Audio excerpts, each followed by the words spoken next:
और एक और बड़ी खबर का रुख करते हैं। एआईएमआईएम के सबसे तीखा बोलने वाले नेता खुद ही फंस गए हैं।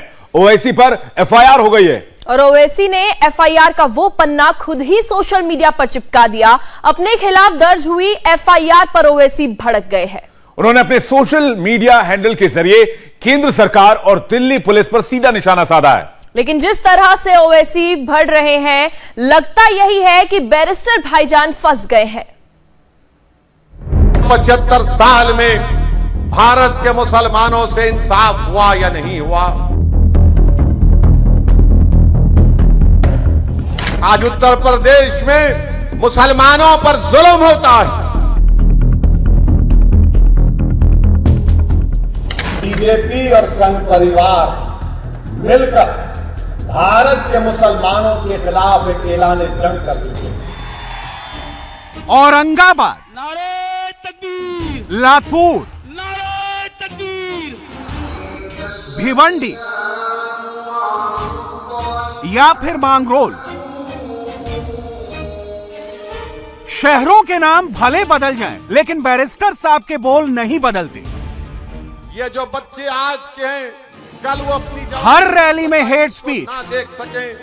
हर रैली में हिंदू मुसलमान, हर रैली में बात घूम फिरकर मंदिर मस्जिद में आ जाती है। क्या आप तमाम लोग अहद लेते हैं कि हम कोई मस्जिद को नहीं खोएंगे?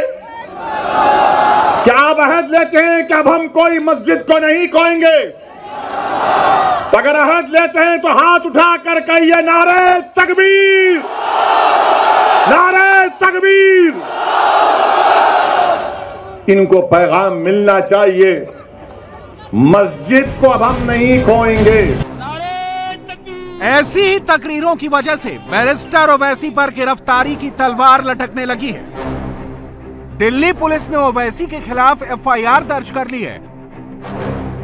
भड़काऊ बयानों को लेकर दिल्ली पुलिस की तरफ से दर्ज की गई एक एफआईआर में एआईएमआईएम चीफ असदुद्दीन ओवैसी का नाम भी शामिल किया गया है। अभी हाल ही में सोशल मीडिया के जरिए ही जो है दिल्ली पुलिस की आईएफएसओ यूनिट ने एफआईआर दर्ज की, कई नेताओं के खिलाफ, कई लोगों के खिलाफ।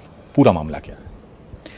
कुछ ऐसे कमेंट्स और कुछ ऐसे सोशल मीडिया प्लेटफॉर्म पर कंटेंट थे, पोस्ट थी, जिसको देख के हम लग रहा था कि ये इंसाइट करेंगी, कम्युनल हेट्रेडनेस करेंगी। तो उसके ऊपर फिर आईएफएसओ को ये मामला एस्केलेट किया गया एंड उन्होंने वहां पर एक्शन लिया है। इनके खिलाफ मैम एफआईआर दर्ज की। अभी ये ऑनगोइंग इन्वेस्टिगेशन है, तो अभी मैं इसके ऊपर कमेंट नहीं करना चाहूंगी, लेकिन एक्शन होगा। बैरिस्टर ओवैसी ने एफआईआर पर ट्वीट किया और दिल्ली पुलिस से गुनाह के बारे में जानकारी मांगी, जबकि मामला ओवैसी पर भड़काऊ बयान देने का दर्ज हुआ। ओवैसी पर उनकी पार्टी के ऑफिशियल ट्विटर हैंडल पर एक नहीं, ऐसी कई क्लिप मिल जाएंगी जहां ओवैसी का लहजा फसादी होता है, मरने मारने की बात करने लगते हैं। सुन लो गोली मारने वालों, सुन लो मेरे दुश्मनों, मैं मरने के लिए तैयार हूं। क्या तुम मरने के लिए तैयार हो? बताओ गोली चलाने वालों। मुझको मारने वालों, याद रखो, तुमको भी मरना है, मुझे भी मरना है एक दिन। मैं मौत से नहीं डरता, मैं डरता इस बात से हूं कि जब खबर में तुम और हम जाएंगे, जब हशर का मैदान होगा, तो हम कैसे अपने अमाल का हिसाब देंगे। मौत तो सबको आने वाली है, कोई दुनिया में जिंदा नहीं रहेगा। जो आया वो जाएगा, जो दुनिया में आया वो जाएगा, मगर कौन जाएगा?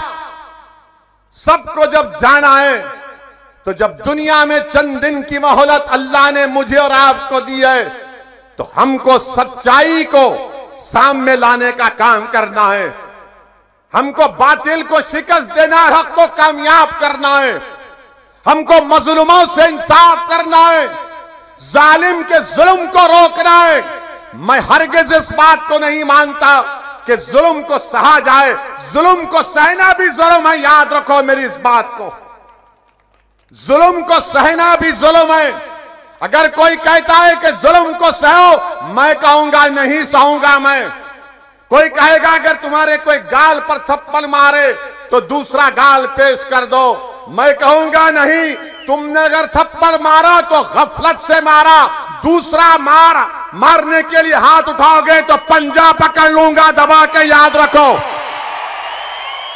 वो दिन चले गए, तुम हमको डराते थे, वो दिन खत्म हो गए। अब ओवैसी हैदराबाद से निकलकर अब पूरे देश में मुसलमानों के रहनुमा बनना चाहते हैं। हिंदू मुसलमान के सिवा ओवैसी को कुछ सूझता ही नहीं, रैली चाहे औरंगाबाद की हो या फिर भिवंडी की। बीजेपी और संघ परिवार मिलकर भारत के मुसलमानों के खिलाफ एक ऐलान जंग कर चुके हैं, ऐलान जंग कर चुके हैं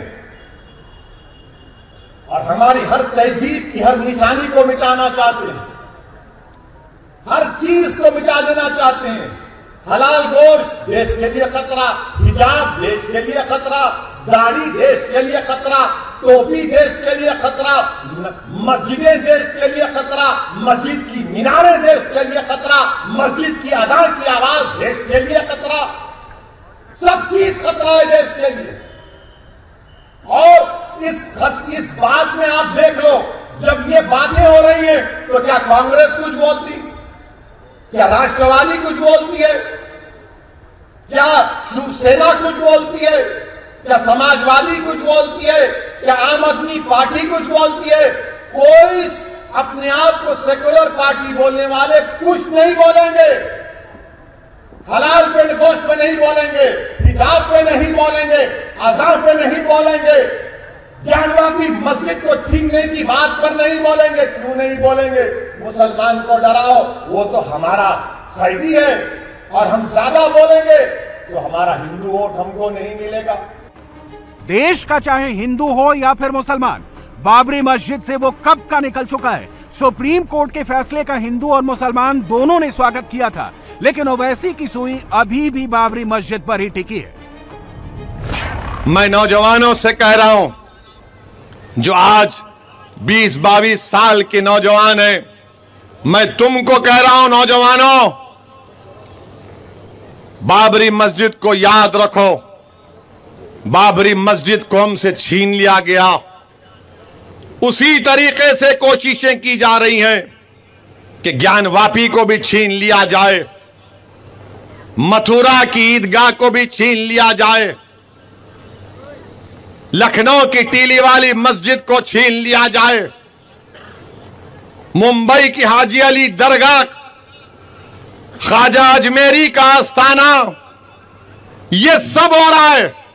जो मुझ पर आज उंगलियां उठा रहे हैं, बोलो तुम क्यों नहीं बोलते इन बातों को, तो कांग्रेस पार्टी बोलेगी अगर हम बोलेंगे तो हमको हिंदू भाइयों बहनों का वोट नहीं मिलेगा, तो तुम मेरी बर्बादी को बर्दाश्त करोगे। मेरे मस्जिद के तकद्दुस को पामाल किया जा रहा है, तुम कुछ नहीं बोलोगे। मेरी बेइज्जती की जा रही है, तुम कुछ नहीं बोलोगे। मगर जब चुनाव आएगा तो मुसलमानों से कहा जाएगा सेकुलरिज्म के नाम पर वोट दे दो, डराया जाएगा। मगर हम बीजेपी से भी कहना चाह रहे हैं, आरएसएस से भी कहना चाह रहे हैं, हम एक बाबरी मस्जिद को खो चुके हैं, अब दूसरी मस्जिद को हरगिज नहीं खोने देंगे इंशाअल्लाह ताला। ओवैसी जब सूरत पहुंचे तो वहां भी मस्जिद राग अलापा, वहां भी ओवैसी की सोई आखिरकार बाबरी और ज्ञानवापी पर आकर फिर रुक गई, क्योंकि ओवैसी साहब की तकरीर बिना हिंदू मुसलमान मंदिर मस्जिद के मजाल है खत्म हो जाए। अरे बाबरी मस्जिद चले गई तो क्या आप ज्ञानवापी भी जाने देंगे आप? अगर हम मस्जिद की हिफाजत नहीं करेंगे तो कौन करेगा? और जब ज्ञानवापी मस्जिद का मसला उठा तो क्या कांग्रेस ने बोला? क्या बोला कांग्रेस ने? क्या राहुल गांधी ने बोला? क्या आम आदमी पार्टी के केजरीवाल ने बोला? किसने बोला फिर? कानपुर हिंसा में यूपी पुलिस एक्शन में है। अब तक 57 लोगों की गिरफ्तारी की जा चुकी है, जिसमें हिंदू भी हैं, मुसलमान भी हैं, लेकिन ओवैसी की जुबान पर केवल मुसलमान मुसलमान है। मुसलमान पत्थर फेंका, मुसलमान पत्थर फेंका। अरे जब पत्थर फेंकता है तो दो तरफ से पत्थर फेंके जाते हैं, एक तरफ से पत्थर नहीं फेंका जाता, दो तरफ से पत्थर फेंके जाते हैं। और पुलिस का काम यह है कि जो पत्थर फेंकता उसको उठाओ आप, मगर यहां पर नहीं, यही लोग किए, यही किए, यही पत्थर फेंके, पेट्रोल बम बनाए, व्हाट्सएप ग्रुप बनाए। याद रखो, ये कहानी बहुत पुरानी हो चुकी है, इस कहानी को बदलो। तुम 40 साल से सिर्फ यही कहानी, नहीं मुसलमानी फेंका, मुसलमानी किया, तो क्या सब क्या दूसरे दूध के धुले हुए हैं? मगर आप देखो कोई आवाज नहीं उठाता। उत्तर प्रदेश में समाजवादी के नेताओं के, उनके लीडर के मुंह में दही जम चुकी है, जबान नहीं खोलते। नूपुर शर्मा को उनके विवादित बयान के बाद बीजेपी ने एक्शन लिया, पार्टी से सस्पेंड कर दिया। लेकिन ओवैसी का मानना और दावा है कि यह सबक गल्फ कंट्री के दबाव में हुआ। खुद सुनिए क्या कह रहे हैं बैरिस्टर भाईजान। जब कतर में कुछ होता है, सऊदी अरब में कुछ होता है, अरब इमारात में कुछ होता है, बहरीन में कुछ होता है, जब प्रधानमंत्री बोलते हैं अरे गड़बड़ हो गई रे बाप, अब तो मैं चाय भी नहीं पिला सकता इनको, तब प्रधानमंत्री को ख्याल आता है मोदी को, हो बहुत बुरी तरह।